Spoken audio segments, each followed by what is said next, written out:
All right, welcome to the Ringer Gambling Show, Wednesday edition. Cousin Sal coming to you with Joe House and Anthony Dabbundo. I'm a little hungover on nachos and churros and everything else I consumed at that Dodger game. Did not consume a win. My goodness, I'm a Mets fan. I don't care. But I was there with my Uncle Jimmy, 80th birthday. Happy birthday, Uncle Jimmy. You guys don't have to wish him a happy birthday. We got so much to go over here. We have Thursday night football picks. We have college football picks. We have NBA. We have our Wednesday plays of the day. What am I missing, Dabbundo? Hump day headlines? The wild wager?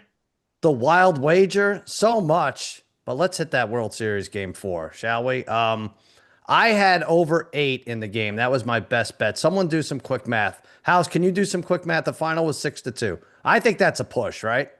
I think so. Dude, what's your bank account say? I don't know. They're so tough on gambling these days, on sports gambling. They're now changing the rules but I did push. I was there, like I said, rather subdued crowd. I can't really blame them.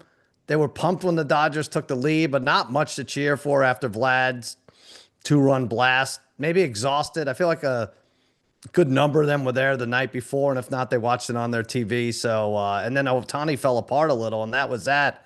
The bundle, we have minus 1.5 games for the Dodgers, so now 4-2 is our only winning scenario, and I'm not panicking. How do you feel?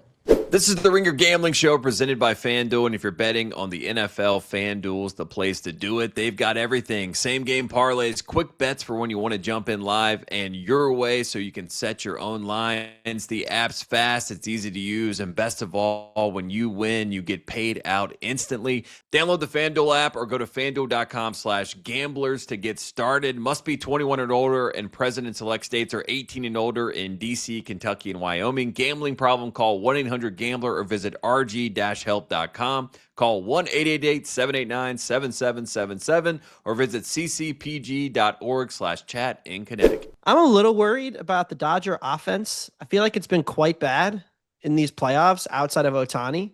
The non-Ohtani hitters have a 657 OPS in the playoffs. It's pretty bad. And they really haven't been able to score consistently. So that's a problem. But like you said, like we're favored in game 5. We're going to be a favorite in game 6 back in Toronto. Yeah. So as long as we can get a gem from Snell and Yamamoto, like I feel very good about our 6. If it gets to a game 7, I don't feel nearly as great about Toronto. Well, and I don't feel good about our minus 1.5 bet if it gets to game 7 either, because then they won't go 8. They won't let the Dodgers win this 5-3. Although the bundle, I want to play a little Dodgers devil's advocate. They're hitting the ball on the nose. It's like right on the button. A lot of warning track power. They're just not getting the gaps, right? A lot of line shots to center and everything. I don't know. Maybe that's just what I'm saying. But yeah, I'm not panicking here with this Dodgers pick. Also, I don't like them that much, so I'm not panicking either way. House, what's your take on game 4 in the series in general? Well, I have been super duper impressed by this discipline that Toronto is showing. Like, the handicap coming in was the ability of this Dodgers pitching staff to repeat what we saw them do to all the National League teams. And they just haven't been able to do it. And the reason is because this Toronto batting lineup is just incredibly disciplined. They just don't strike out. I've seen it across the board. All the smart people who watch baseball keep talking about the discipline of this Toronto team. And so now I've hedged out of all my Dodger stuff. I did it today. Wow. Really? Wow. This morning. I hedged out of all He's of abandoned the ship. We got Vladdy Daddy as MVP. We've got the series price for Toronto. Wow. I like an over tonight in this. Makes me feel game. better. I mean, all of this is which version of Snell do you get tonight? Like, he relies on the strikeout. Well, Toronto doesn't give him any strikeouts. They got a bunch of hits off of him in game 1. It feels like they're a little bit dialed in. So I won't say that they weren't big bets, these hedges, but I just wanted to have some exposure to Toronto. They've made me a believer. Now, you believed in Ohtani for MVP. You got a whatever. You got there's still value in that. It was You had plus a 165. Plus 165. Now it's minus 155. What was it, the bundle? Minus 380 going into last night? Basically, yeah. It's basically whatever the Dodgers series price is. That's what the Otani MVP line is at this point. I don't Which think I'm not sure I agree with. Yeah. I think there's still some good candidates out there. I think you needed for anyone other than Ohtani, Dodger MVP bet to hit. You needed a pitching performance like you had yesterday. You needed his bat to die. I know we're threading quite a needle here, but I don't know who are you going to say. Who jumps out at you? I mean, there's one guy out here. I can't believe these odds are still what they are. Yamamoto. Yeah, why is he That's how I 14 to feel 1? too. If they win tonight, they're up 3-2, and let's say Ohtani doesn't do much, and it seems like the Jays are going to be committed to walking him. I mean, if you get like 3 walks and a single, does that like help your MVP case? I guess if you look at the stats, you'd be like, wow, Mhm. Ohtani was on base in Every 71% single of time. his at bats, but Right. Yamamoto throws a gem in game 6 and the Dodgers win in 6. I think Sal, you might hit the inside straight here.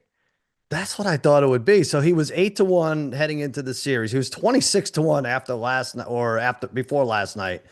And now he's plus 1400 and guaranteed a start. Like I said, that was the thing, right? If the Dodgers had won in 5, Yamamoto doesn't get that second start.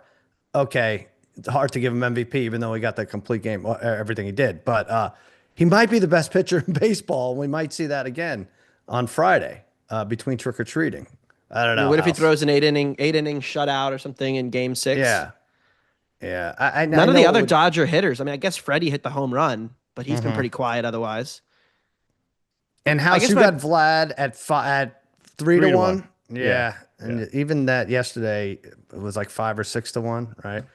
Dabbundo, what Well, were you gonna I say? guess the one thing is like, okay, remember last series against Milwaukee? Ohtani didn't do anything the first 3 games.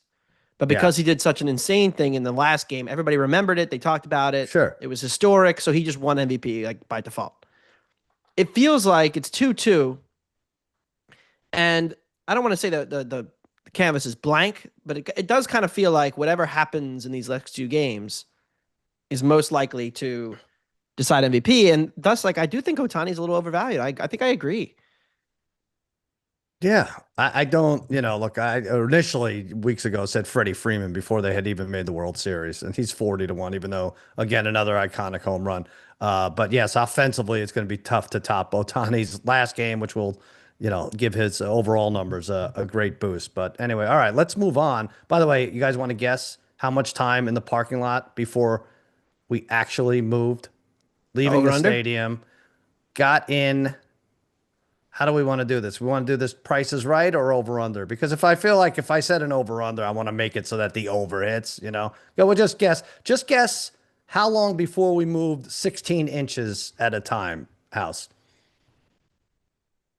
I'm gonna say a full 2 hours, 2 full hours before you moved 1 inch.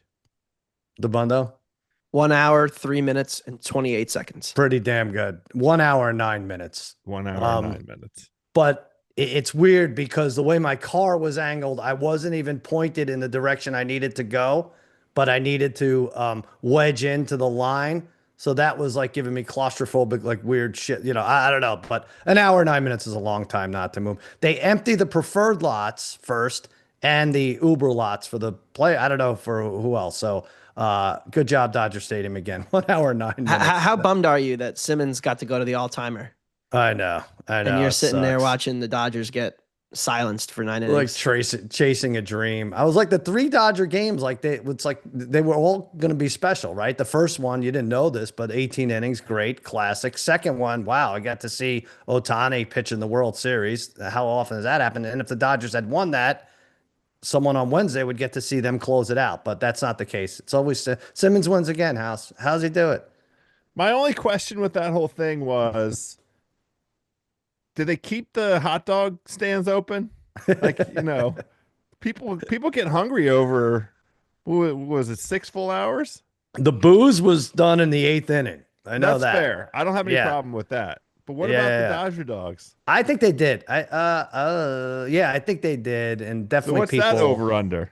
That's tough. That's tough. Well, Bill's not eating that anyway. He's We're not talking about him. right. Okay. All right. He's got it. All right. Let's do our game. What is this? 5 now. Dodgers minus 205 plus 172 on a take back. The over under once again is 8. House, you're hitting. This is what I liked yesterday. I thought the pitching would be exhausting. God forbid they got to the relievers. So I went over 8 and I barely got my money back. But you like it again here on Tuesday. Two reasons. One, feels like Toronto's got Snell a little bit sort of figured here. And they keep throwing up these innings of 4 or more runs scored, Toronto. The other aspect, we're getting an every other night out of the Dodgers. So I feel like the Dodgers are going to do their part tonight, and I'm not worried about Toronto getting to Snell. So I love this. I was surprised it didn't click up half a nut. Like I was expecting 8.5 when I opened it up. Right at 8. Woo! Gotta go. Jumped right on it. Pretty good. What was the final score game 1 when these two matched up? 11-2. 11-2. Or 4. Right. 11-4. 11-4. So it went way over. And a lot of that was due to the starting pitching. Not all of it. But, okay, I could see some runs. Dabbundo, I think you and I are in line, though, of how this game is going to go. Give your prop pick first. What I will say is it's been the series of the live over. I think we talked about this on Monday too. Like game 1 was pretty low scoring through 5, and then the bullpens and Snell a little bit in the 6th got blown up. Game 2, we saw way more scoring late. It was 1-1 going into the 6th inning there, and then game 3 it was more middle innings. The runs happened, nothing too much late. Game 4 again last night, almost all the runs came after the 6th inning. So I think that continues to be the trend and how I look to bet this. Like if you like 8. You might even be able to get 7 after the first inning or 7.5 because I do think that these bullpens now, 3rd straight day, are a little cooked. And a lot of the top guys on both teams have pitched a couple times in a row. So you just don't really have the same depth. And also, as you get deeper into the series, you start to see the same relievers 3-4 times. It starts to tilt the advantage toward the hitters. So that's one way to look at this. See, But you and I are too old and too tired to figure out little shortcuts like that. But that's what Dabundo's here for. He could very well be wrong, but maybe I could be wrong. I'm wrong all the time. That's a way to look at it. All right. But I like your Savage under. I'm going back to the well. We had it game 1 on Friday. I'm going back to it. A little bit of a lower number, but they do give us a plus 140 for this one. Under 4.5 strikeouts, plus 140. I thought it was really interesting. He barely used the splitter in the first game. I don't know if that was a planned strategy because of how good the Dodgers are against splitters. I don't know if he didn't feel confident in the command, but it was clear like his command was bad. Like the Dodgers kind of let him off the hook in game 1. The Jays really pushed him to try to save the bullpen because they knew it was game 1 and they were in that series and getting ready for a long one. But now it's game 5. Like this is way shorter leash territory for Savage. Second time the Dodgers are going to get a look at him, and it's also his first road playoff start. He's made every playoff start at the Rogers Center, so I think it's a little bit of a different environment for him tonight. So under 4.5 plus 140, Trey Savage strikeouts. How much did you debate your Savage under 4.5 strikeouts versus your Savage under 12.5 outs recorded, or do you really think this is just they're gonna make contact on him? Was that just the overriding? Yeah, that was sentiment? A thought. I was so spooked by the splitter usage. Like I was like, why did he stop throwing what is his best strikeout pitch? And he didn't get a lot of strikeouts. I mean, he grinded to 5. He got 5 by striking out the last 2 batters he faced. But it was a struggle for him. These are all by a half a strikeout. Like Ohtani was by a half, right? They are right on it. Right on it. All right, I'm going Dodgers minus 1.5 runs. My struggle was Dodgers over 4.5 runs or Dodgers minus 1.5 to win. I don't like taking the run line with the home team because they get 8 at-bats.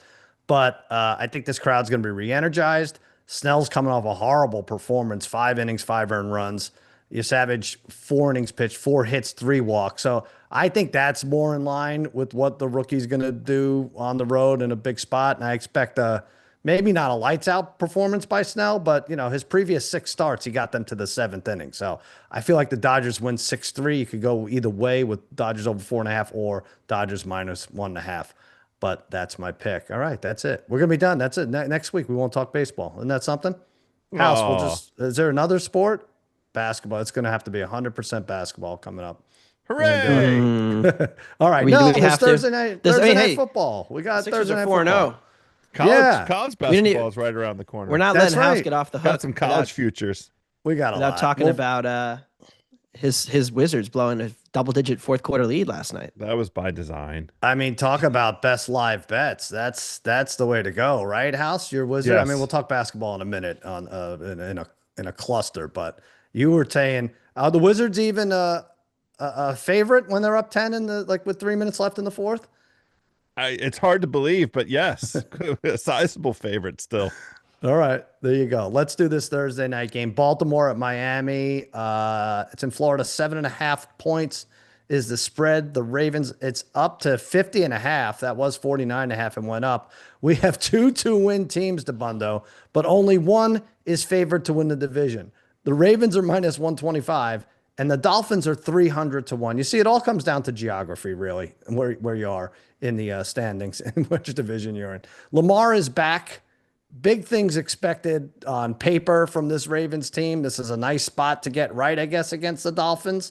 House, why don't you start us off? What did we do? We went 1-2 with our game picks yesterday. Oh yeah, you had the Vikings adjusted with the over. Yeah, the Vikings just didn't show up. I mean, I pushed them up as high as I could. They Yeah, just, decided that Carson Wentz would play his last game ever as in the NFL, and that's certainly their choice.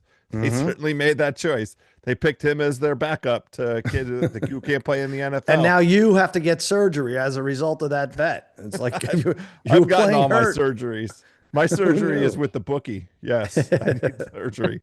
Yeah, well, I am going to continue this approach of playing sort of both sides for a bet that comes in around even money.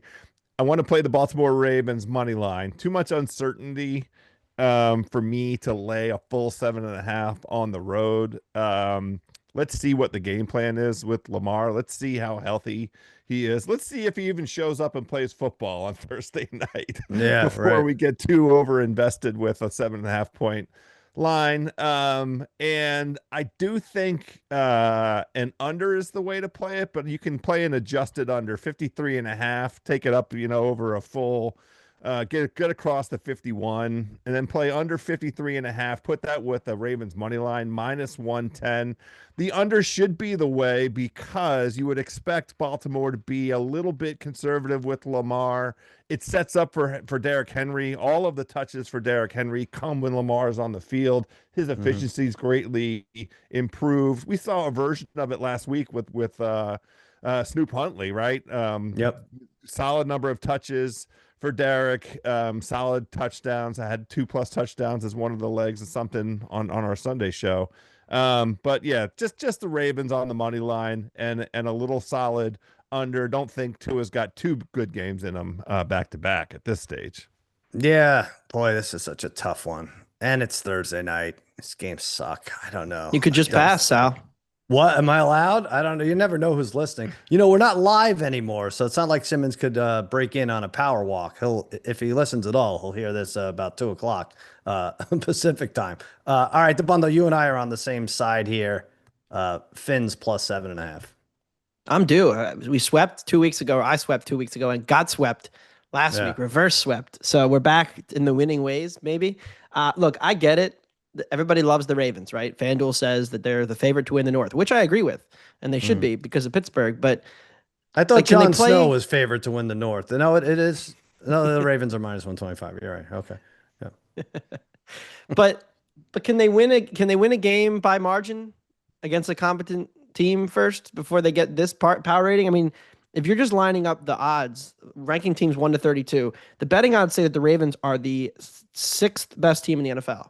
That might be true, but they haven't really shown that at any point this year. Even last week at home against Caleb Williams, like the only one and covered that game because of some hilarious goal line tomfoolery from the Bears and an interception in their own 10-yard line that Caleb threw. So like that game played out pretty close overall too. So yes, this defense is healthier, but it's still not a great defense. You can run on them. And Miami, for their credit, like other than the opening week against the juggernaut Colts and then the weather game, like they've been a perfectly fine offense. They've been a functional team. So I like the Fins with the points here over a touchdown. I think it should be like 6.5, and we're getting an extra point here because of this Ravens tax that the market refuses to quit on them. So I'm going to take Miami plus 7.5, and I hate it. I'm holding my nose. It's awful, but I'm gonna bet it. Yeah, I don't love it either. And so because there's too much to read into in this game, right? Is Lamar back, and does that make the Ravens a juggernaut that they're going to start winning by 30 every game? B, how much of the Mike McDaniel stink is off of him now that they won last week? But I kind of lean towards what you're saying. Like they were competitive before that Browns loss, which was miserable. We all watched together. They had like the last 3 games, they lost 3 by 11 total points. So they would stick with it. They have a top 10 pass defense somehow. The Dolphins do. You know who does not have a top 10 pass defense? The Ravens, 28th. Maybe it's gotten a little better over the last couple of weeks, but that combined with the fact before last week's shellacking, the Dogs have been so good in these Thursday night games. Dolphins actually 7-2 against the spread the game after pulling any upset under Tua. So I'm going to take the points here, 27-22. They kept that Thursday night game against the Bills close.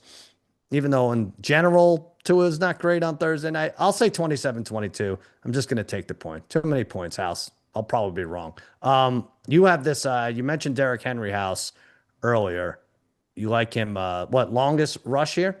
Yeah, longest rush over 19.5 yards. Miami is either leading the NFL or in the top 3 in terms of number of rushes of 10+ yards that they have given up. Now, they're run defense has shown some improvement over the last couple of weeks, but all that's done is take them out of 31st or 32nd by every metric. And if it's indeed the case that Lamar is more healthy than not, and Lamar is moving around a little bit, then that sets this thing up for a game script where Baltimore gets out ahead and then does what Baltimore likes to do, which is just feed Derrick Henry. And, he is very due for one of his sort of patented, 25-yard gets a head of steam going. And this is exactly the team that I think he's going to do that against. So over 19.5 as longest rush for Derrick Henry. I'm proud of you for not being spiteful. You and I both got bit by Derrick Henry, the Derrick Henry bug last week on the pregame show. We had over rushing yards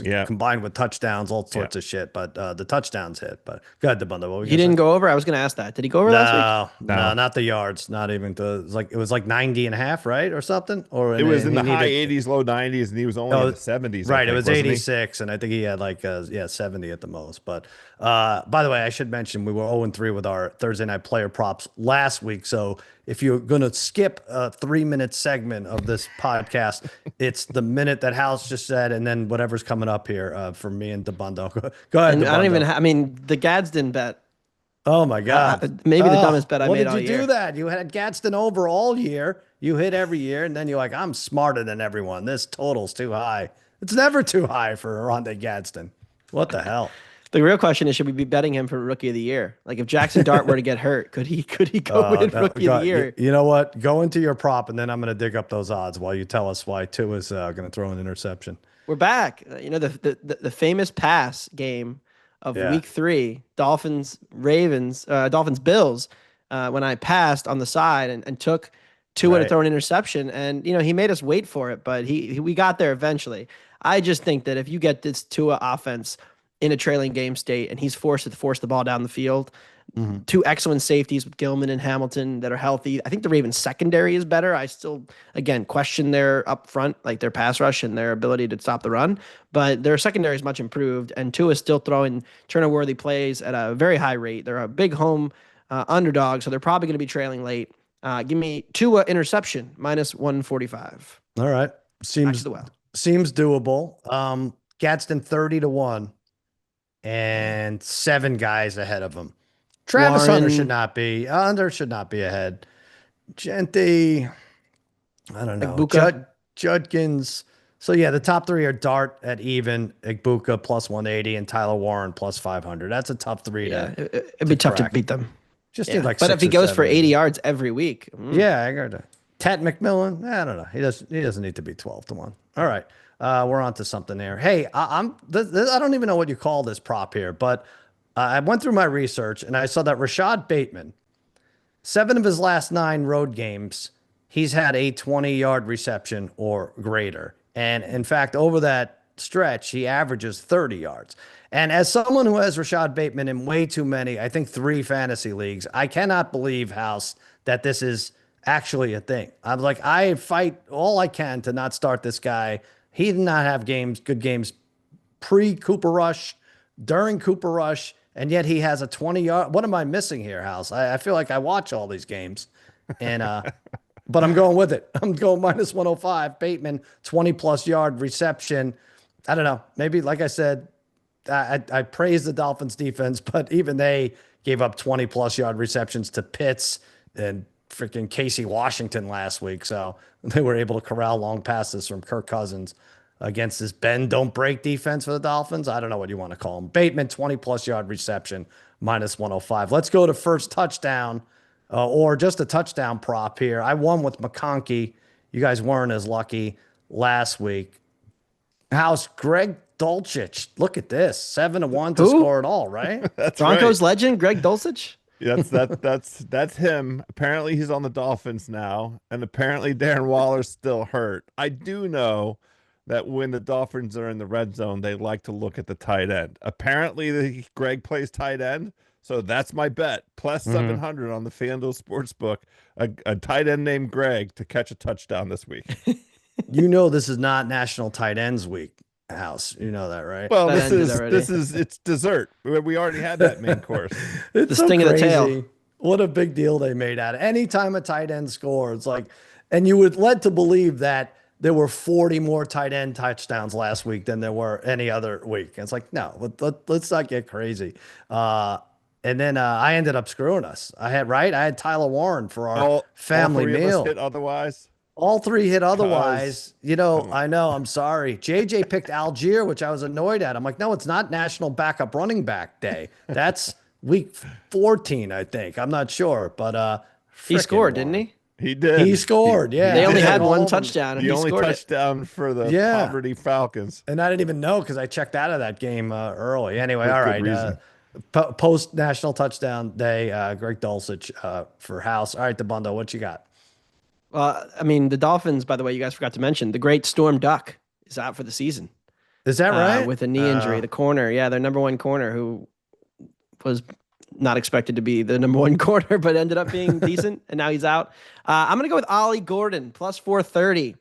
He did get a career breakout game last week with not necessarily yards, but carries, 10 carries against the Falcons last week, and they do like to use him in those goal line situations. So if they find themselves down there, it's going to be a great war between me and Joe House. Will they throw it to Dulcich, or will they hand it off to Ollie Gordon, plus 430? He did score earlier this year against Buffalo. They gave him multiple goal line carries. I think they like him in those situations. At the end of the day, it'll probably just be Devon Achane, but he's plus 430 for a reason. I like Ollie Gordon, legend of the Oklahoma State Cowboys. You know what? We should go. We should do Manning Cast live ringer gambling between you guys, split screen, whenever, if it ever happens, the Dolphins get in the red zone to see if it's Ollie Gordon or Greg Dulcich. You guys just losing your minds rooting for these two. What does it come down to Thursday night? All right, I'm going a little more conventional. Devon Achane, anytime touchdown, minus 150. He's scored in 6 of his last 8 games, or 8 games this year. Catches, he runs, he might even kick it through here. Kind of a beautiful betting secret here at minus 150 for Devon Achane to score. So those are our touchdown props. Yeah, we mentioned it before the podcast, so I don't think anyone heard, but Ringer 107. Everyone was either 3-2 or 4-1 last week. House, you and Simmons are at 500. Good job. I think you were, what were you, 4 under or something, or 3 under at one point? We were several 10 and under 15. 500, so it feels like a real achievement. And be Bill at was this trying stage. to cheat and stuff, like it's great, and you was still, but now you're there. We are not at 500, Dabbundo. You and I are 19 and 21, and still only 3 games out. Ringer Fantasy is on top. What at are we going to do? We 22-18. have to talk about this. What are we going to do if the fantasy guys win this contest? Oh, it's bad, right? Yeah. I have a little bit of pushback because I'm in first place in the Ringer Fantasy League, which I'm not paying attention to. I know Craig Hallback likes to brag about how he's not paying attention to this Ringer 107 thing, but I'm like 110 points ahead of everybody else in that cockamamie league. So I got a little bit of pushback if I could hold on. But yeah, that won't be a good thing, House, if the fantasy guys win this. Well, here's the thing. Those guys have been playing these giant spreads, these favorites with the big spreads. And we know, even when we're on the losing side of it, as has been the case occasionally this season, at some point there's regression for that. So yeah. So that last year, it never happened. On betting math. It never happened in the latter half of last season. That's exactly right. But betting the NFL is easy now. Just bet the good team to beat the bad team. Yeah, we're doing the bet. We're betting. We're trying to find the worst quarterback, the worst 5 quarterbacks every week, Dabbundo. That's our strategy. That hasn't paid off. Hey, we bet Justin Fields last week, and he scored 39 points. That's true. That's true. But it still only counts as 1 win. And if you get him every week, I don't know. Yeah, these guys winning it would be like your aunt who is like the manager of the local supermarket and doesn't watch football, winning the family pool or something. I don't know. I'm just trying to get these guys mad. Of course, my high school girlfriend won the March Madness. I used to run a March Madness pool every year in high school. Right. We were able to dodge the authorities and the powers that be at school. Sure. It was always tough when I got called to the principal's office for an unrelated reason, and everybody was like, "Oh, they finally brought Dabbundo down for gambling." But my girlfriend won the pool one year, and people thought I was rigging it. Right. And I was like, no, like it's just March Madness, man. Like you can just pick a team, and sometimes they win the whole thing. It's Duke. Well, I mean, I've run a million of these, and like you want, females and people who don't watch basketball to participate. And what you say to them as you present them with paper, as it was at the time, bracket, I'd be like, hey, if you take all the lower seeds all the way through, you have just as good a chance as anybody, right? And that wasn't fake, right? Like that's like, I'm not. I know I'd hand it to people. They look at it like it was written in Mandarin. But yeah, you try to get people, and that was it. It was just that's it for March Madness. But did you put out like weekly updates? That could have saved you from some, Yeah, there was daily updates. I used to lay all of the paper brackets out on my living room floor, and I would grade them individually like I was a high school math teacher. Oh, I did it too. No, but I'm saying, did you let the masses know about the updates, like so that when your girlfriend won, it wasn't a complete surprise? Like going into I would say Sweet 16, maybe not daily, but every round. Yeah. Every weekend, the Sweet 16. The beauty of Twitter. The Final Four. Yeah, there you go. All right. Hey, let's take a quick break. We've discussed a lot. We have Hump Day headlines. We have college football. And we have some basketball talk. We'll be right back. All right, Hump Day headlines. Let's start with this in the NBA. Giannis Antetokounmpo. You guys heard of him? Not the 2 brothers that are also on the team, but Giannis, maybe not setting the greatest example for his brothers with this, what I think is a travel. Let's show this, Mikey Meatballs. What house in the F is going on here? This was not called a travel. Worse yet, people are arguing that it is not a travel. It is many, many, many steps, Euro or otherwise. I pose to you, what should be the once and for all? We know 2.5 has normally been the over-under for steps for travel after a pivot. But can we bump it up to 5.5 at least? Because it seems like it's 11 or 12 here. Do you understand? It's metric steps. So you got to count metric steps. Okay. That's why it wasn't a travel. He's European. Yards, meters. Maybe there's a special rule for 7-footers. Like you can't, because the strides are so long. It's hard to tell. Like, was that all just one giant step? Where there are tiptoe steps in between there? It's very confusing. Cuz that's the best I can do with it. Can we show this again, Mikey Meatballs? What the hell? Dabbundo, come on. This is a lot of stop and goes here. This is really one giant step. What was the quote for the moon? What, one giant step for mankind? One step for man and one giant leap for mankind. Okay, great. Yeah. This is 10 or 12 giant leaps, I think. For mankind. For man, yes. In the first quarter against the Knicks. What do we say to people who say this is not a travel? This is as bad a problem as the gambling scandal in the NBA, if you're going to say this is not a travel. Well, it's so funny because every time this kind of video happens, I'm in a group chat of gamblers, and like half of them love the NBA and the other half hate the NBA. And so like the spirit of the NBA is like a frequent discussion. And so all I have to do, like I saw that video and I looked up, I'm like, oh, it hasn't been sent yet. So I just dropped the atomic bomb of that video in the group chat. And then immediately I know that everybody who hates the NBA is gonna be like, this is why nobody watches the league. And this is a terrible product. And I'm like, yeah, but you watch Mahomes every Sunday.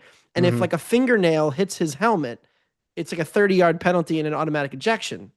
So I don't know. I think it's funny because like the comment of like, oh, it's an NBA travel, which means it's not actually a travel, exists. And I love it. I think it's funny. I think the NBA is a hilariously online league, and those kind of moments are what keep it going.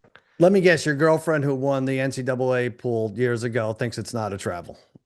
She does not. She doesn't. Okay. All right. Yeah. My goodness. All right. All right. Let's move on then. More basketball though. And Michael Jordan is a huge part of these NBC airings from this interview that was, I don't know, when did they sit down with him? Probably in June, and they're getting the most out of it here. But he says load management house should never happen. I kind of agree with him, but I also say minus 250 that Jordan has at some point bet on some sort of load management before.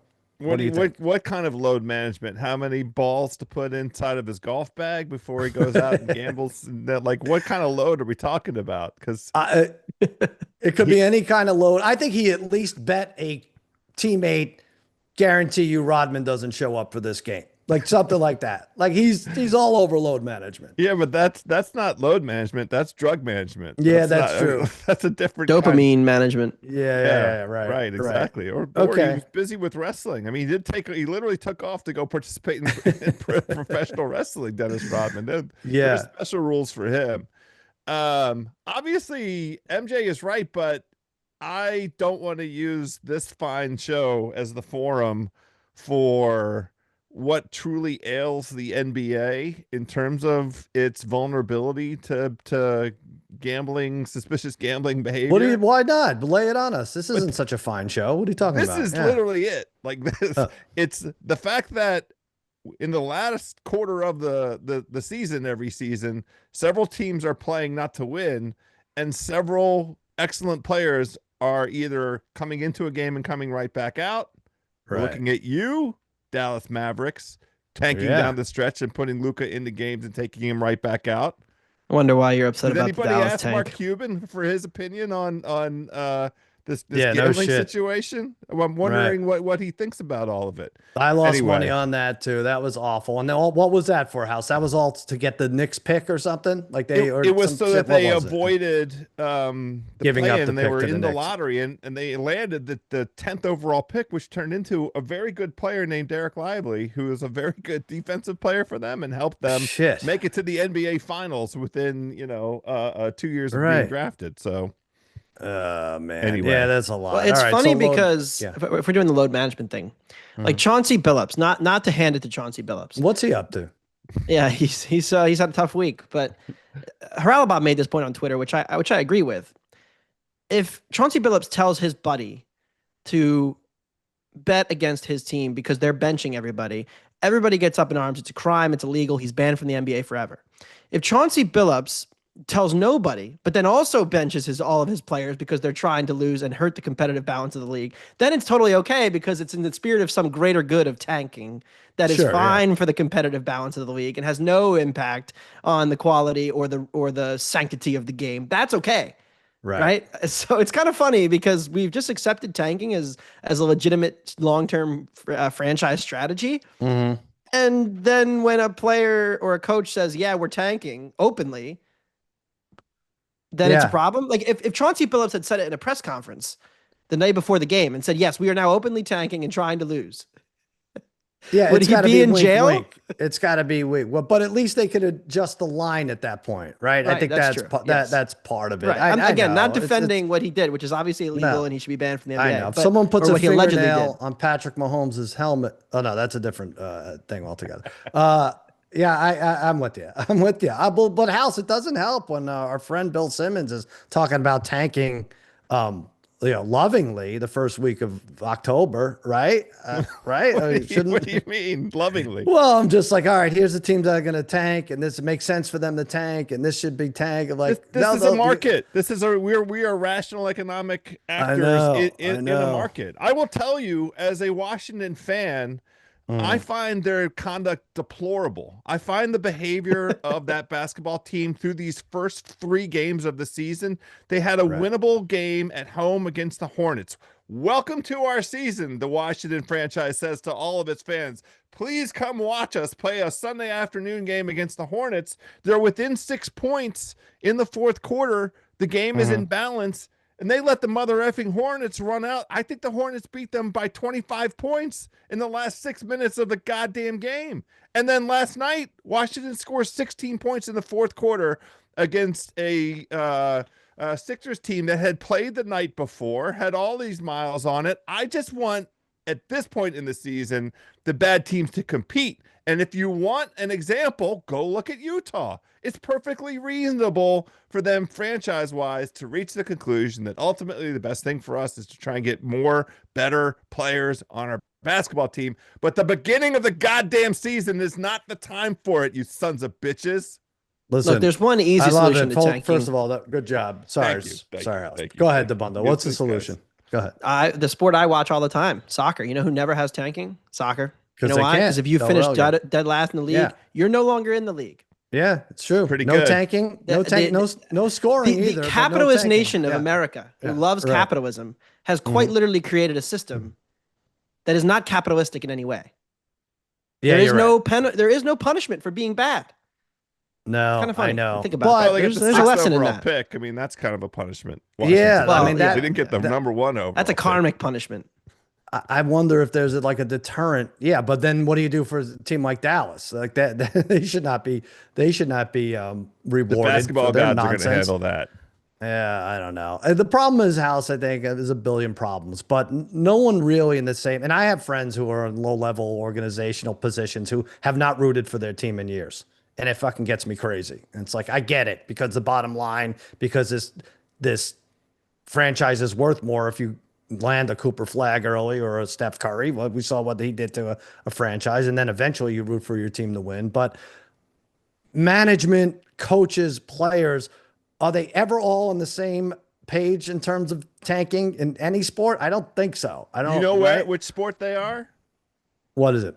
Well, I guess your point is management wants outcomes, but the players and the coaches. Football always gets it right. No, but you'll see a I don't Lovie think Smith. so. A Lovie Smith will try. He's like, I don't care. I'm not working here anyway next year. I'll win this week 17 game, right? Like The Giants did the same thing.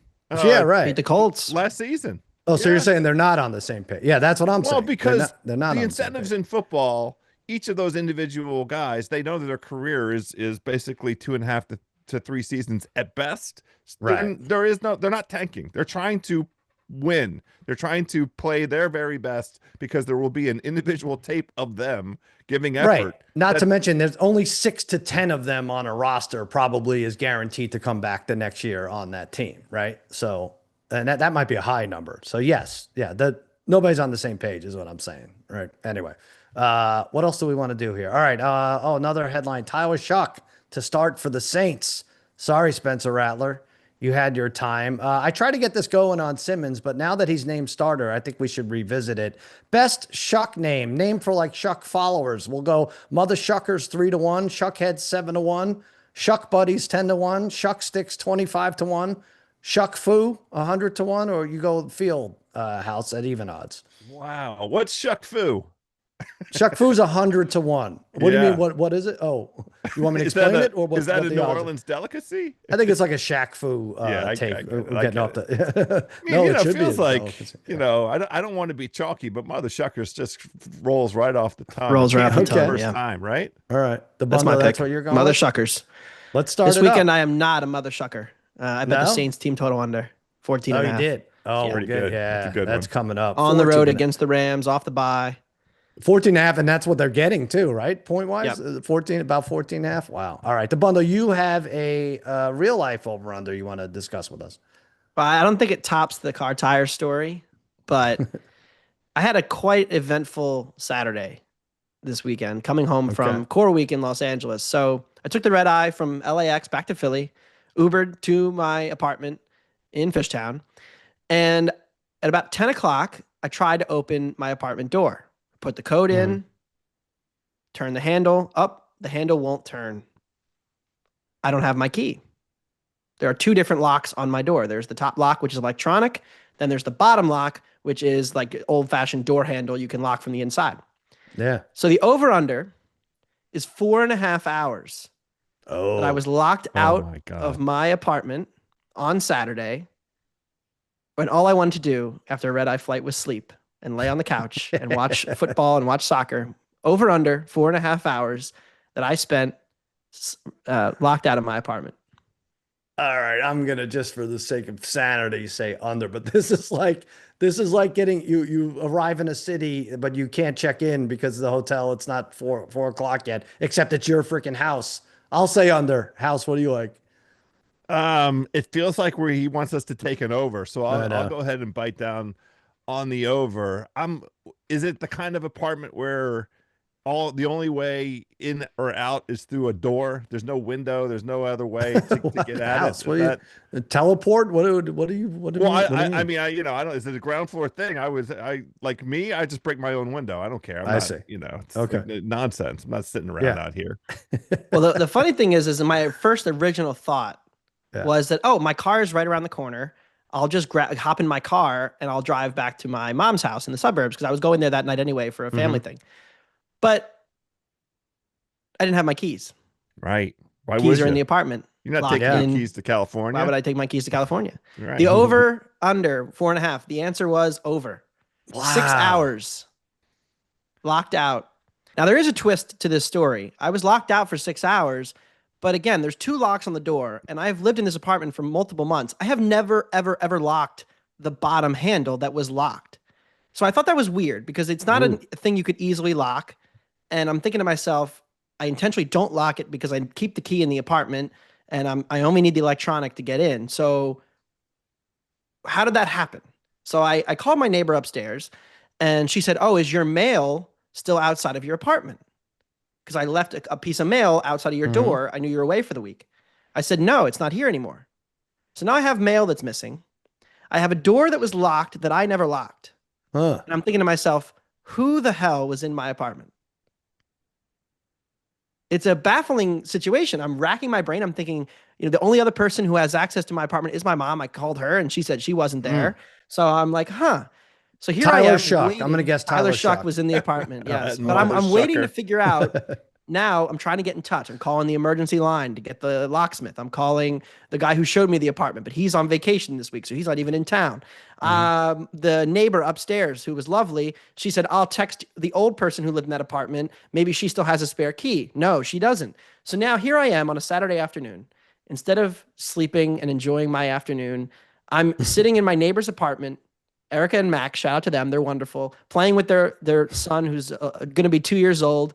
We're hanging out. We're watching College Game Day. We're getting to know each other. They're offering me drinks. I'm like, "Oh, this is terrible. I feel so bad." Finally, they say, "Hey, we have the spare key for you. You can come pick it up at the office in Center City at 4 o'clock. So I get the key and I walk in to my apartment, and the mail that is dated from the date that I was in Los Angeles is sitting on my kitchen counter. So someone got in, someone took the mail, came in, locked the lock that you don't normally lock. Lock the door. So now I'm freaking out. I'm like, did I meet like a friendly neighborhood robber who like broke into my apartment but decided to leave the mail for me? I'm looking around, nothing's stolen. I'm like, that's weird. And I'm racking my brain. What could possibly have been like the reason that anybody was in this apartment? And then it hit me. Maybe I should check my email because I haven't really done that this week. And sure enough, I got an email from the property manager who said that they were going into the apartment to do routine HVAC maintenance. They were replacing the air filter. And then if I was not home, they would let themselves in. Nice. So they let themselves into my apartment, locked me out of my apartment. Locked you out. Ruined my entire Saturday. Well, you got to meet your neighbors. I got to meet my neighbors. We went to a brewery nearby with the son. We were playing in the field, all that stuff. There's a fact that you shared in the telling of this that confuses me. You said that your mother has access to your apartment. How? She knows the code to get in, basically. Oh, okay. Like there are So 3 codes to get into my help. apartment. You didn't have a key. She didn't have a key. There are 3 Gotta codes have a that you key. need. She Now knows the everybody 3 needs a key. codes. What's the Everybody's got a code? key. You should tell us the code. Like I should know one. Hal should know a code. Mikey Meatballs, give him a code. Just if you want to wait till after the pod, I understand. But someone other than your mother should have the code. Wow, that's something else. That so that's your lock of the week, basically. My lock of the week. Door 2 handle locks. locked. Minus 200. Me locked Poor out. Dabbundo. Did you win any bets while you were in other people's houses? You know, Yeah. We basically did. We had camping? Vanderbilt. We were watching Pavia Nation at this guy's, at my neighbor's apartment. And then we're at the brewery, and I'm just like playing catch with the little 2-year-old son. And then there's all these other kids running around. And I'm like, oh, this is how I never thought my Saturday would be. Somebody came up to me. They're like, oh, is that your son? I'm like, oh, no, I'm just the neighbor who got locked out of his apartment. He won a bet. The bet was that he was too weak to break the window. And yeah, so that was, you got it. You cashed in on that. Wow. All right, Dabbundo. So everything's okay now with the keys and the air filter and everything? Yep. Air is What filtered. about how many tires are on your car right now? Yeah, 4. between the air and the tires and the air in the apartment. There's a lot going on. I'm just not.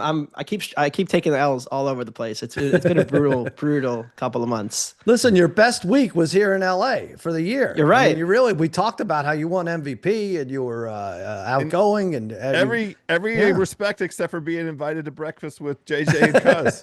Which is the only thing I cared about. That was Isn't the only crazy? L. You got to build up to that. I told you he was running. Maybe year 4. He was running by my house literally, and he looked hungry. So what was I supposed to do?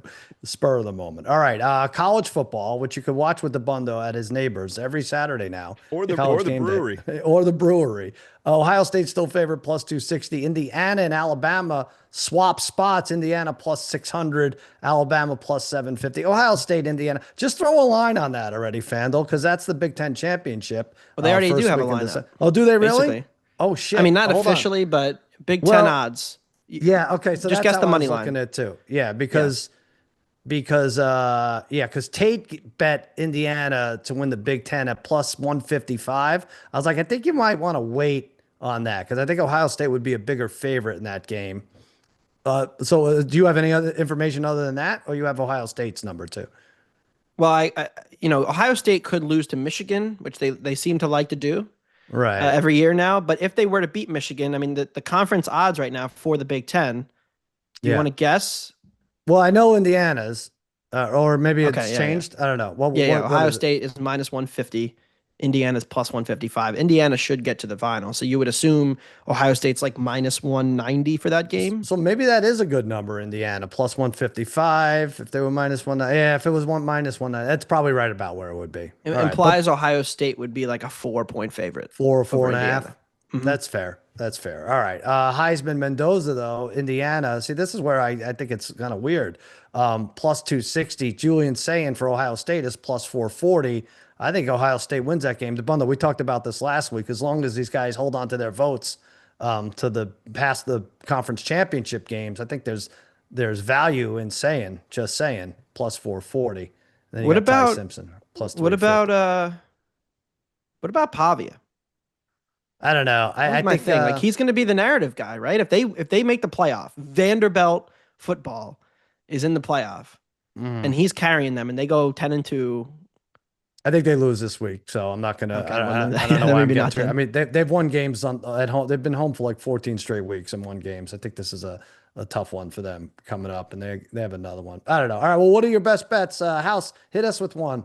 College. I have two. I want you You guys won to help last me talk week. through You and won play last week. square. I We know, didn't get we to didn't it. get to it. Yeah. We didn't get to it. I love Miss? Ole Miss Yeah. getting the points against Oklahoma last week. Mhm. Set up very nice. I'm contemplating going back to the well with Ole Miss. They're laying 12.5 against South Carolina. It looks to me like South Carolina shot its proverbial load. Speaking of load management, in that game last week against Alabama was really competitive. But their season looks about over now. Can they bring that same fire?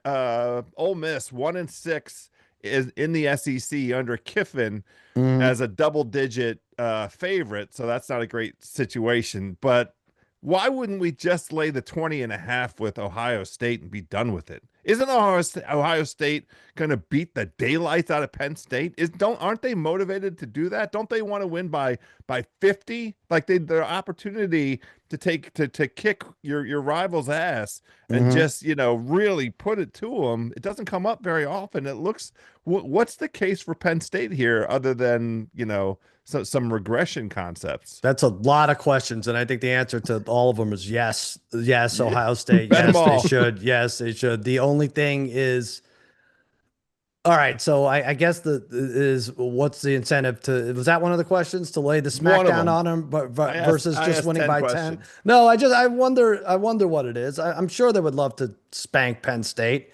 Talent-wise, they're right there, right? I don't think Penn State makes a move like UCLA did after firing their coach and putting the interim coach in there. I don't know, Dabbundo. I actually like the Ole Miss pick better. I know Lane Kiffin, you threw out his numbers as a double-digit favorite, but they get a little bit of a break. I also feel like this line is fixed a little. It shouldn't maybe be this high, so it makes me want to take Ole Miss. And also Lane Kiffin, if anyone is familiar with what the line is. So I think he will try to cover. If he's up by 10, he'll kick a field goal to get to 13.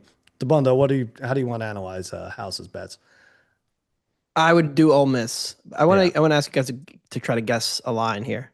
And Sal, you're very experienced. I'm not familiar with this. I'm not good at it, but I'm what do you think the summer line was?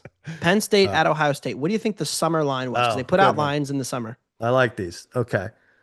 The summer line, it's 20.5 now. Is that what you said, House? Yeah. Okay. 7. House? I would have said, well, who was favored? Well, Ohio State. It was at Ohio State. Yeah. Yeah. Okay. All right. Oh, you know, it's probably 7. less. Go ahead. What is it? No, I just take a field goal. I would say 2.5. 3.5. Yeah, shit. Yeah, you're right. The summer game of the year line was 3.5. Now thinking about the conference odds. That's amazing preseason. to think about. Yeah, wow. 17 points. You have paid quickly. attention. You have seen what's happened at Penn State, right? Seen, heard, took joy in, celebrated. Yeah. All right, Hal. So officially, which way are you going? I'll go ahead and play Ohio State. Why not both? Why not both? That's the one. I House, probably will play both. You lost 17 points of value since August. Might not be enough. I mean, no, they right, exactly. Has Ohio State 27.5? I might consider playing. Is there a game Ohio State hasn't covered this year? Let's see. Let's go through it. Well, the Texas one, they won by 7. Yeah, I'm trying to think. Covered that. Yeah, it might have been. Who were they on the road? Ohio, 28. They only won by 28. Yeah, maybe that was it. That was probably it. Yeah, because I think we would have heard about it. They were 28.5. Right. There you go. So they've covered every game but one this year. Penn State. I don't know. Has Penn State covered a spread this year? I don't remember. It would have to be one of those first 2 games, like out of conference, like Austin P games or something. Right. Yeah. They covered against Iowa. They were plus 3.5. They lost. That was their only cover of the season. That's amazing. Really bad. Really bad year. They failed to cover against Villanova on the final play. That's Villanova right. had the one-handed catch in the end zone. I was at a wedding with Villanova fans who were celebrating like they won the game because they covered the 46.5. Right. You were locked out of your apartments. You crashed a wedding. That was I remember that story. All right, Dabbundo, what's your pick here? Florida plus 7.5. I'm putting Georgia on fraud watch at this point in the season. I look at this resume. And speaking of teams who have not covered or shouldn't have covered, they're 3-4 against the spread. They had a miracle comeback win against Tennessee that required multiple unlikely events in a row to happen in true Tennessee fashion, including the guy shanking the game-winning field goal at the end of regulation. So that comeback win was a miracle. They somehow covered against Ole Miss at home, despite their defense getting shellacked up and down the field for half the game. And then the Auburn game, I think the refs are still under investigation for the fact that Georgia covered against Auburn. They really struggled offensively in that game. And last week, they finally got a cover that maybe they deserved. But, I mean, 2 weeks ago. I love Florida catching 7.5 in this rivalry game. It's actually number 1 on my bucket list. If I ever go to a college football game in the SEC. Is that right? Georgia, Florida would be number 1. Oh, okay. And you have a preference where it is? Well, it's in Jacksonville every year. So Oh, right. Every year it's in Jacksonville. Yeah. Right. Yeah. Okay. World's right. So largest it's, outdoor cocktail party. that's right. What am I talking about? Okay. So 7.5. Yeah, I like that. I just have to disregard all Georgia games. I get killed after they covered against Ole Miss, which Ole Miss is a better team. Like I was like, no, I got to stay away from this team for a couple weeks. I should probably stay away from Utah also. I had so much on them to win their conference. And now it doesn't look like I think they're 16-1 now. Despite disposing of Colorado Saturday. Bearcats 7-1 overall and 5-0 in the Big 12, and they're a big underdog at Utah. I'm going to bring that 8.5 now down to 2.5 and do a teaser with the over 49.5. Utah has covered the spread in 9 of the last 12 games. They're first in sacks, so they can slow that Bearcat offense down. And speaking of that offense, the last 7 Bearcat games average a total of 60 plus points. I think it's like 60.4 or something.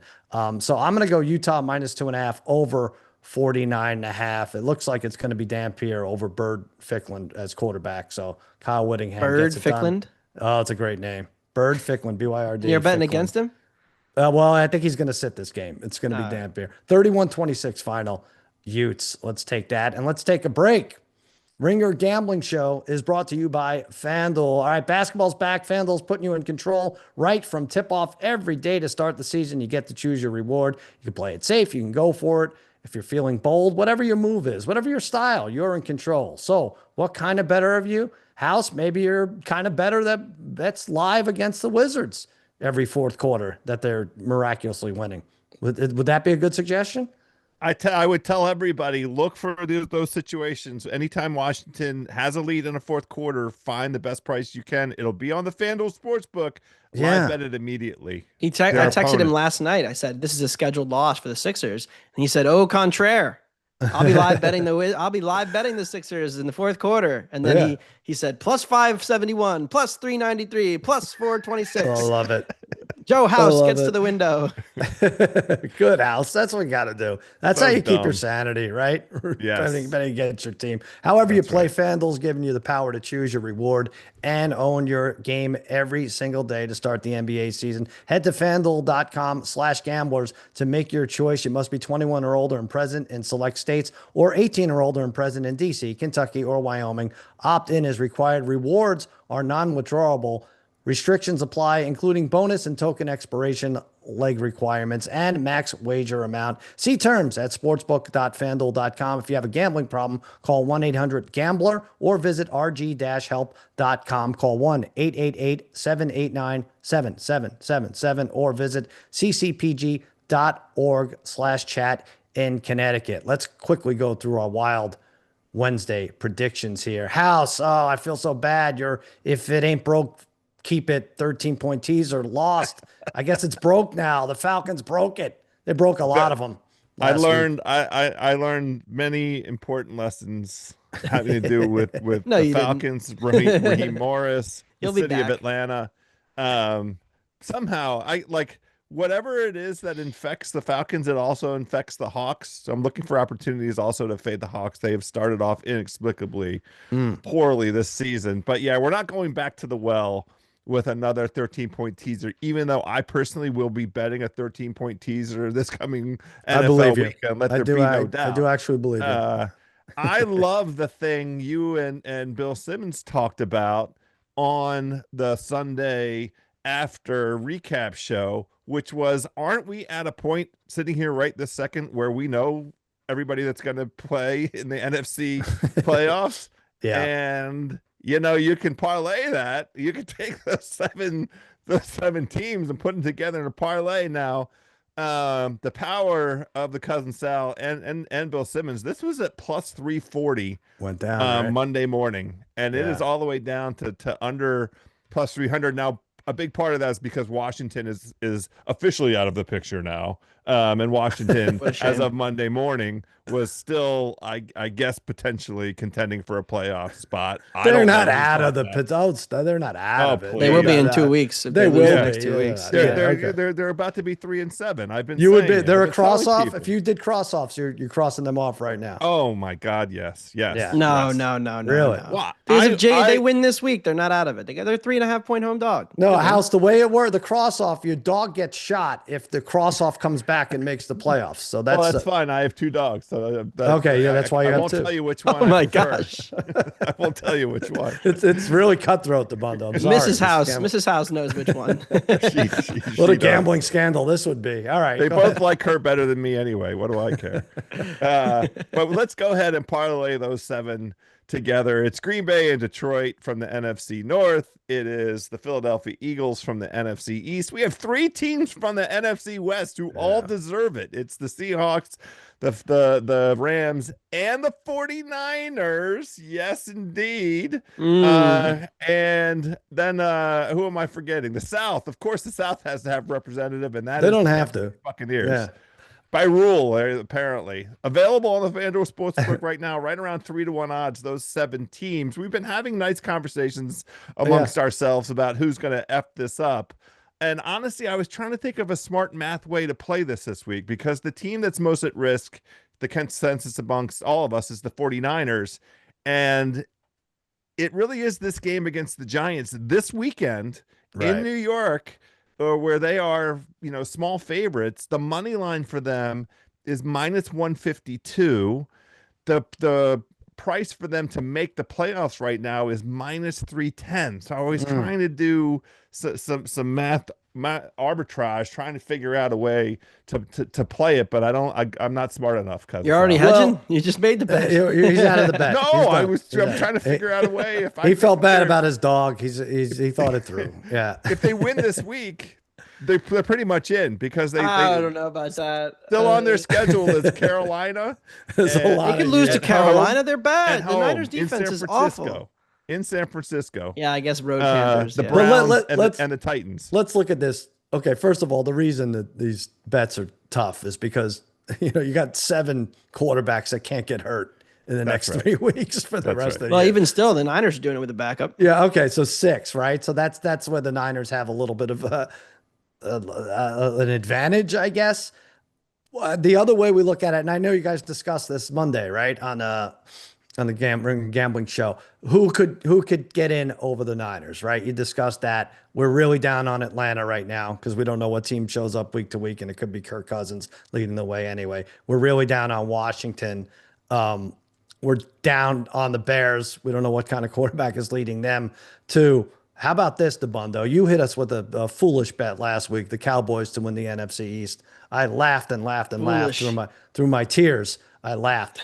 How about here's a hedge to it, House. The Cowboys lose in the wild card round 8-1. That would mean they would have to supplant one of these 7 teams. I don't think that that's the case, that they will do that, but I know that if they were lucky enough to figure that out, they would not go anywhere past the first round. Well, they're going to go to Detroit. They're going to go to Detroit in the first round and win. They're going to go to Green Bay or something like that. Like, no way. Philly, worse yet, can't happen. So that's a hedge of something I don't think is going to happen, but I think that's one way out of your beautiful 17 parlay there for 3-1 odds. Dabbundo, don't hit us with another Cowboys bet, please. What are you doing? Niners to miss the playoffs plus 250. That's what it is. We're all over this. It's a good price. So we were done. What have you learned from this segment, viewers? No, just nothing. Less than nothing. If you bet all 3 of those, you will not win. You will lose. You can't win. You can't win. Yeah. Well, I guess in theory, Sal's pick and my pick is kind of correlated. They are a little bit. Dallas supplants the Niners. They take the playoff spot as the 7 seed. Look, I don't know. I just see the Niners as a team that, with the current state of their defense, doesn't look like they're going to be stopping anybody anytime soon. And yes, they're favored in some of these games, but the 49ers also lost to the Jaguars at home. They, should have lost to Arizona. They, beat Atlanta, but they were uncompetitive at Tampa, at Houston. They still have to play at Indy. They still have Seattle and the Rams again. There's losses on this schedule, and I just feel like they're going to be, like a 9-8 team. And so at plus 250, I'm going to take a shot against them. Who's 10-7 though? That's not on that. That is the problem. Yeah, you got to pick a 10-7. 9-8 is in. Dallas 9-7-1. Yeah, well, that's the only thing that ties. You have to find the 5 wins. I can find 4 wins. I did it. I sat down with this Dallas schedule. I can find 4 wins. The problem is getting to the to the The 5. other problem is I don't think they have like a regular game. They have one between now and like December 7th or something. Everything else is prime time or Dallas wins their Thanksgiving next or 3. something. Yeah, I like Dallas that. wins the next 3. Should not come out of anyone's mouth ever, unless you're talking about the Mavericks in a rare occurrence where they're not trying to tank. And they beat Minnesota. They win on Christmas. They win in New York the last week, and they're 9-7-1. Win on Christmas. That's the Chiefs. No. It's the Commanders. Chiefs is Thanksgiving. Oh, Thanksgiving. Okay. That's crazy. They gave you guys Thanksgiving and Christmas. They're taking every holiday from you. We got it all. Yeah. All right. Okay. So those are our wacky plays because you're whacked out if you try to figure out what that is. Let's do our regular Wednesday play today and get out of here. I'll start us off, House. I'm taking the Celtics +3 about Cleveland. You know, Simmons comes out at the end of the podcast, and I have to just nod there when he's talking basketball, but he's like, I was wrong about the Celtics. They're in tank mode. I'm like, oh, Jesus Christ. Here we go. 3 games. But I put that on the sports-ish guy. We've given up meter, and I don't think it's that clean. I think this narrative will change, especially with him 3 times. I think they'll be subpar, and then they'll make an NBA Cup run, and like, look out for the Celtics. They're frisky, and then they'll tank again. Like nothing seems as it seems, right? But for this game tonight, I'm taking the 3 points against Cleveland. Big Derek White game. He's averaged only 12 over the last 3, so I feel like he has to step it up here. They're playing, by the way, they have the second best defense in the young season right now, the Celtics. They allow 107. 107. I didn't even realize. Wow, what a number this is. No wonder he picked it. Everything's coming up 107. It's only the only team better and defensively is San Antonio, and I think really the Celtics should trade for Wemby, and that number will be even better if they did that. But Cleveland barely beat the Nets by 7. Yes, that's barely. I think that's too small a margin for anyone at this point. So I think the Celtics win the first home contest, 112-107. I'm going to take the 3. I get 3.5. Give me 3.5 here. Can I get 3.5? What is it? Yeah, it's 3.5. I'll take the 3.5 points. There you go. You got it. Dabbundo, what you got? Blake Snell under 6.5 strikeouts, -115. Look, I did the unthinkable last night. I bet against Shohei Ohtani in the World Series, and I lived to see another day.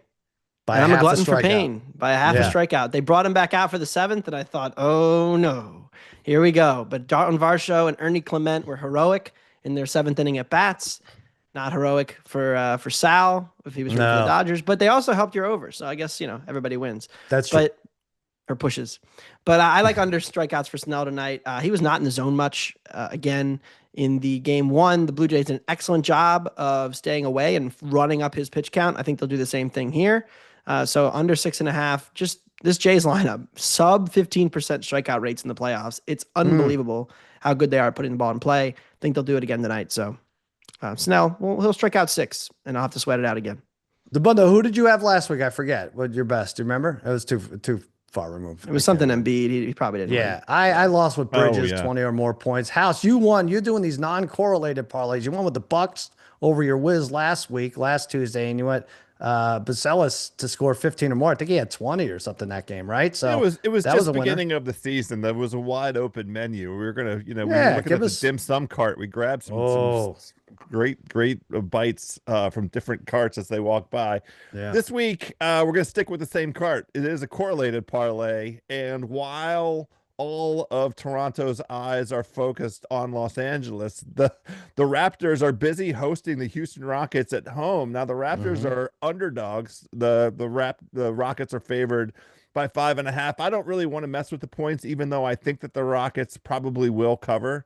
I'm going to play this by combining the Rockets on the money line with the idea of Alperen Sengun, their very powerful center, to have a double-double, a simple double-double. Pirtle, the center for the Toronto Raptors, is doubtful, leaning heavily towards out. And I like the idea of Houston coming out with a lineup. They've been playing this big lineup, this Steven Adams and Sengun combo, to throw a wrench in the works of teams planning for them. I don't think they're going to do that. They don't need it. They need reps out of Reed Shepherd. So they might come out and let Shepherd get some run at the start of the game, which really enhances Sengun getting to his rebounds. 10 points is nothing for this guy. Plus 134 on the FanDuel Sportsbook. The Rockets to win outright and Sengun to record a double-double. I'm betting this. I can't bet yours, Dabbundo, because it goes against. I mean, that's a hedge basically on our -1.5, right? Which is the problem. No, I mean he could be good and Little not bit. get a lot No, of I get it. strikeouts. I Yeah. get it. I get it. But I just want to root for one thing. I have trouble rooting even for one thing. So I got to go Dodger blue today. All right, guys, we did it. We talked about a lot. We talked about Dabundo's locks and lockouts, everything. We hit it all, and we will be back next Tuesday, I believe. Why not? What's to prevent us at this point? That'll do it. I think it'll be for another- Wednesday. Oh, is it Probably Wednesday? Wednesday. That would be the only thing. Oh, okay. Shit. What That's day is Dabundo's this? first lock. We're getting together next Wednesday. Guys, Same time. I have some news. We've been switched to Tuesday. I didn't want to tell you. Poor Tate. Yeah, Poor Tate. Tate's cooked. Tate's out. Well, he's got I his have a own. college basketball lock. I'll say for next week. Do it. We got a lot coming up. We won't have baseball. Georgetown to win the Big East. Oh, That's no. not it. That is He's a not Hoya. that is not the lock. House's Hoyas. Do it again. That does it for another episode of the Ringer Gambling Show. For Joe House, for Anthony Dabbundo, I'm Sal saying so long, and may your parlays be prosperous.